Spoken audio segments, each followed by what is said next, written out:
जी, हमारे साथ जुड़ चुके हैं सामाजिक कार्यकर्ता मंजरी जी। मंजरी जी, इंडिया वॉच में आपका बहुत बहुत स्वागत है। मंजरी जी, 2023-24 का आम बजट पेश हो चुका है और पूरी तरीके से महिलाओं को लेकर के बड़े दावे किए जा रहे हैं इस बजट में। आप खुद एक सामाजिक कार्यकर्ता हैं, क्या माने, क्या वाकई इस बजट में राहत मिल रहा है महिलाओं को? जितना बहुत बहुत धन्यवाद आपका मुझे यहाँ इनवाइट करने के लिए। जितना अंडरस्टैंडिंग मेरी बिल्ड हुई और डेवलप हुई, जो मुख्य एक क्षेत्र था हेल्थ केयर का, और स्वास्थ्य जो है जनरली एक फैमिली में एक महिला ही धुरी मानी जाती है स्वास्थ्य का ध्यान रखने वाली। प्रिवेंटिव हेल्थ केयर की अगर बात छोड़ दें तो इस बार अगर देखें तो हमारा जो ओवरऑल हेल्थ केयर का बजट था वो 2.2% से घट के 1.7% हो गया है। अगर कायदे में देखा जाए तो जहां उसमें थोड़ी बढ़ोतरी होने की आवश्यकता थी, वहां ये घटाव किस पर्पस से किया गया है वो थोड़ा मेरे लिए समझना आवश्यक है। हाँ, इसके साथ मैं ये डेफिनेटली रिक्वेस्ट करना चाहूँगी लोगों से, व्यूवर्स से, कि रादर देन गेटिंग इनटू किसी क्यूरेटिव मेडिसिन में जाने से बेहतर है कि अगर हम प्रिवेंटिव हेल्थ केयर की ओर ध्यान दें, थोड़ा सा और ज़्यादा फोकस करें। जो अभी तुरंत के तुरंत कोरोना काल में हमें कोरोना ने सिखाया, इस महामारी ने, कि हम स्वस्थ रहें, तंदुरुस्त रहें, जिससे हमें बीमारियों से लड़ने की आवश्यकता ही ना पड़े, बीमारियां हो ही ना। लेकिन उसके साथ साथ हमें एक क्यूरेटिव अप्रोच को भी नज़रअंदाज नहीं कर सकते हैं for a large population like India. यहाँ के लिए हमें डेफिनेटली थोड़े से और ज़्यादा बजट की एक्सपेक्टेशन बिल्कुल थी। जी मंजू जी, एक और सवाल। 81 लाख सेल्फ हेल्प ग्रुप को एक अलग लेवल पर ले जाने की घोषणा की गई है इस बजट में महिलाओं के लिए, तो क्या माना जा रहा है, क्या वाकई ये ग्रुप्स तो पहले भी चलते रहे, लेकिन जमीनी हकीकत पर वो बेहतरीन की तस्वीर देखने को मिलती है क्या? देखिए, इसमें कोई शक नहीं कि पहले से अभी की कंडीशन अगर देखी जाए सेल्फ हेल्प ग्रुप्स की, मैं खुद भी उनके साथ मिल के जुट के काम करते हैं। हम काफ़ी इको फ्रेंडली प्रोडक्ट्स बनाने की कोशिश करते हैं। बेहतरी तो आई है। अब बात यह है कि जो भी सेल्फ हेल्प ग्रुप्स हैं उनको मुख्य धारा की जो फाइनेंस है, जो उनकी फाइनेंशियल इंडिपेंडेंस है, उससे जोड़ना ये मुख्य उद्देश्य होता है सेल्फ हेल्प ग्रुप से, विथ मिनिमम बचत। तो उत्पाद बन रहे हैं, उसमें डेफिनेटली उछाल आया है। एट द सेम टाइम उन उत्पादों को बाजार कहाँ मिल रहा है, तभी वो सारा का सारा छोटा या बड़ा निवेश हमारे किसी काम का होगा। जब जो भी उत्पाद हम बना पा रही हैं, हमारी बहनें, हमारी सखियां, उनको प्रॉपर मार्केट मिले, मतलब वो प्रोडक्ट सेल होंगे, तभी डिमांड और सप्लाई का चेन प्रॉपरली कंप्लीट होगा, और तभी सही मायनों में सेल्फ हेल्प ग्रुप्स को नेक्स्ट लेवल पर ले जाने का अगर दावा किया जा रहा है तो वो सक्सेसफुल होता दिखाई देगा। जी जी मंजरी जी, आंशिक निकासी की सुविधा महिलाओं को देने की भी घोषणा की गई है 2023-24 के इस बजट में, क्या मान रहे हैं, इससे महिलाओं को अपने बिजनेस को आगे बढ़ाने में मजबूती मिलेगी क्या? जी, जनरली जो महिलाओं के साथ सबसे बड़े चैलेंज के फॉर्म में आता है वो उनका फाइनेंशियल इंडिपेंडेंट नहीं होना होता है। और जब हमें ये लिबर्टी मिलती है, दैट टू फ्रॉम गवर्नमेंट, कि हम आंशिक तौर पे अपनी धन की निकासी कर सकते हैं और उसको अपने बिजनेस मॉड्यूल में, जो भी छोटा उद्योग के फॉर्म में, ऑब्वियसली छोटे छोटे अमाउंट का फाइनेंस हम निकाल के छोटे उद्योग की ही स्थापित कर सकते हैं, उसको आगे बढ़ा सकते हैं। डेफिनेटली जब ज़रूरत है, क्राइसिस है, उसको मैनेज करने के लिए अगर हमें आंशिक धन निकासी की सुविधा मिलती है तो सर्टेनली ये हमारे बिजनेस को नेक्स्ट ड्राइव तक, नेक्स्ट लेवल तक ले जाने में हेल्प करेगा। मंजरी जी, बजट आता है या कोई टैक्स आता है तो सबसे ज्यादा परेशान कहीं ना कहीं मध्यम वर्गीय होते हैं कि क्या वाकई इस बजट में उन्हें थोड़ी राहत मिलेगी। लेकिन अब बजट कल वित्त मंत्री ने पेश किया है, क्या माना जाए, क्या वाकई इस बार के बजट में मध्यम वर्गीयों को राहत मिल रही है?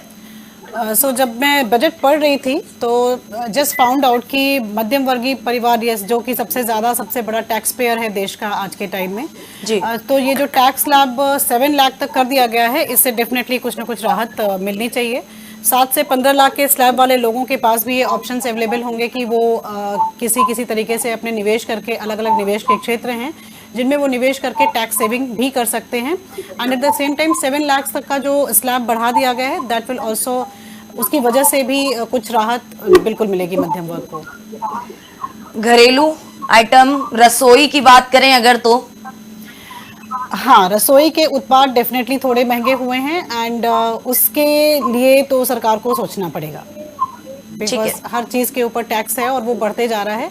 सो उसके लिए सरकार को सोचना पड़ेगा और ये उनकी अपनी मशीनरी है, हाउ आर दे डिसाइड। ध्यान में रखना चाहिए। जी मंजरी जी, अभी आप कुछ कह रही थी। हाँ जी, मेरा दरअसल एक पर्सपेक्टिव होता है, जब भी किसी भी सरकार का बजट आता है तो वो कहीं ना कहीं से प्रश्नों के घेरे में रहता है और लोकतंत्र की ये खूबसूरती होती है कि हम प्रश्न कर सकने के लिए सक्षम हैं और ये हमारे लोकतंत्र में संभव है। ये बहुत बड़ी खूबसूरती है हमारी जी।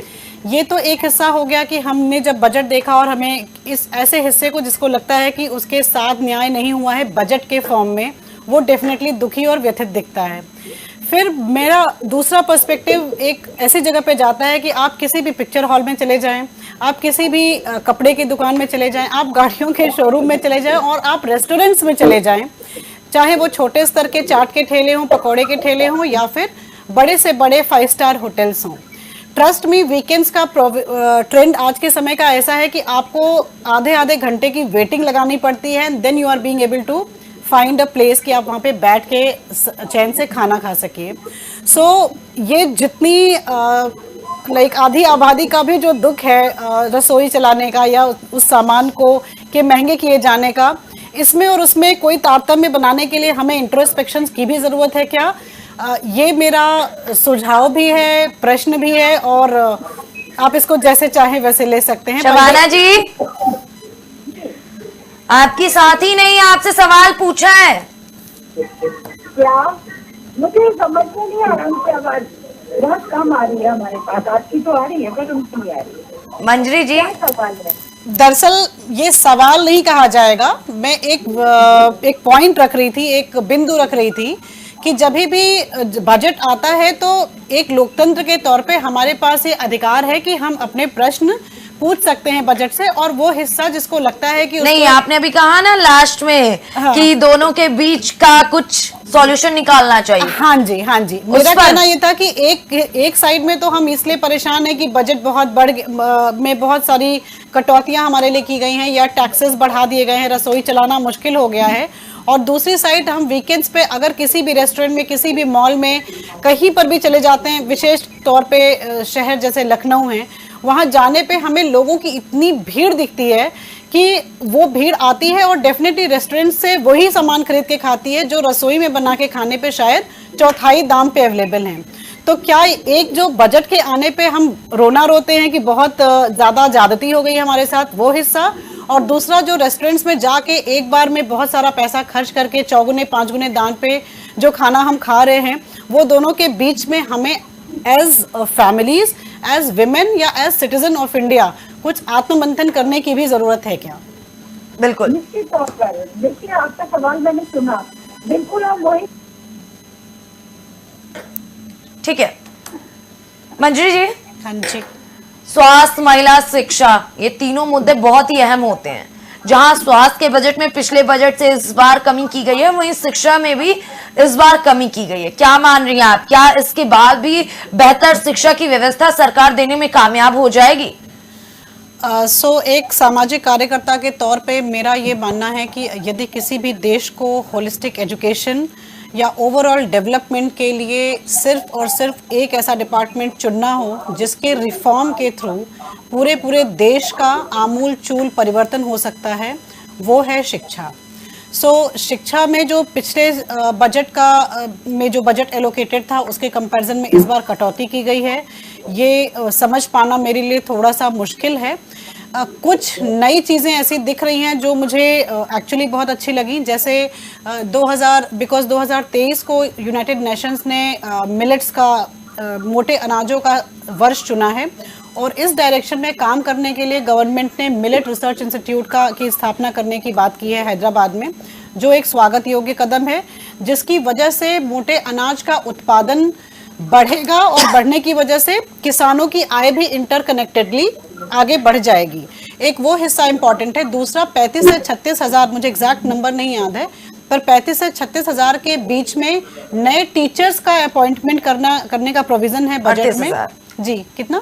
38 अच्छा, 38,000, सो सॉरी। सो 38,000 नए शिक्षकों की भर्ती का प्रोविजन है फॉर एकलव्य मॉड्यूल जो है एजुकेशन का। और ये बहुत इंपॉर्टेंट हिस्सा इसलिए है क्योंकि ये एजुकेशन का हिस्सा डेडिकेट किया गया है जो हमारी ट्राइब्स हैं, शेड्यूल्ड ट्राइब्स, जो आदिवासी जनजातियां हैं, जिनके लिए शिक्षा पाना अपने आप में एक बहुत बड़ा सपना है। हमने खुद ऐसे लोगों के साथ काम किया है जहाँ पे आज भी बच्चे नदी पार करके जाते हैं पढ़ाई करने के लिए। तो अगर ये मॉडल इनका सक्सेसफुल हो गया तो उन लोगों को मुख्य धारा से जोड़ने के लिए, उस ट्राइब को मुख्य धारा से कनेक्ट करने के लिए, शिक्षा का उजियारा दे पाने के लिए एक बहुत ही स्वागत योग्य कदम होगा।